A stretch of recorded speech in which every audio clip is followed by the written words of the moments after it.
ಏನು ಅನ್ಕೊಂಡಿದ್ದೆ ನನ್ನ ಬಗ್ಗೆ? ನಮ್ಮ ಅಣ್ಣಂದ್ರ ತರ ಅಂತ ಅನ್ಕೊಂಡಿದ್ಯಾ ನೀನು? ತಗೋ ಈ ಉಂಗ್ರ ಒಂದು ಪಾನ್ ಇದೆ, ಇದನ್ನ ಮಾರ್ಬಿಟ್ಟು ಅವಳನ್ನ ಕರ್ಕೊಂಡ್ ಬಂದ್ಬಿಡು. ಅವಳಿಗೆ ಯಾವ್ದೇ ರೀತಿ ಕೊರತೆ ಆಗ್ಬಾರ್ದು, ನಮ್ಮ ಅಣ್ಣಂದ್ರು ಗೊತ್ತಾಗ್ಬಾರ್ದು. ನನ್ನ ಕೊಂದ್ರು ನಾನು ಹೇಳ ಕೊಂದ್ರೆ ನಿನ್ಗೆ ಗೊತ್ತಾಗಲ್ಲ. ಇನ್ನು ಅವ್ರಿಗೆ ಏನಾದ್ರು ಗೊತ್ತಾದ್ರೆ ನಾನೇ ನಿನ್ನ ಕೊಂದಾಗ್ತೇನೆ.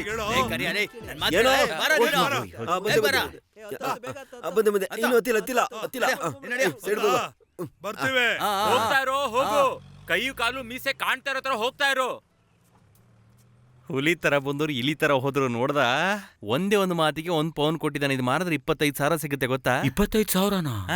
ಕುಂದನು ನಿನ್ ಕಷ್ಟಗಳು ನನಗೆ ಗೊತ್ತು. ನಿನಗೆ ದುಡ್ಡು ಸಿಕ್ಕ ತಕ್ಷಣ ಹೀಗೆ ಹೇಳ್ತಿದ್ದೀನಿ ಅಂತ ಬೇಜಾರಾಗ್ಬೇಡ. ಏನು?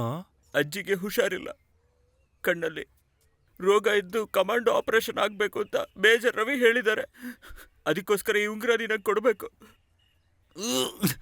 ನೀನ್ ಕೊಟ್ಟಿಲ್ಲ ಅಂದ್ರೆ ಹೇಗ್ ತಗೋಬೇಕು ಅಂತ ಗೊತ್ತು. ಏನು ಲವ್, ನಿಮ್ ತಂಗಿಗೆ ಕಾಲೇಜ್ಗೆ ಫೀಸ್ ಕಟ್ಬೇಕು ಅಂತ ಹೇಳ್ತಿದ್ಯಲ್ಲ, ತಗೋ ಇಟ್ಕೋ. ಮತ್ತೆ ನಿನ್ನ ವಿಷಯ? ಈ ತರ ಸಾಲ ಕೊಡೋದಿಕ್ ನಮ್ ಸುತ್ತಮುತ್ತ ಎಷ್ಟೆಲ್ಲ ಜನ ಇರ್ಬೇಕಾದ್ರೆ ನನಗೆ ಏನಾಗತ್ತೆ? ಹೋಗೋ.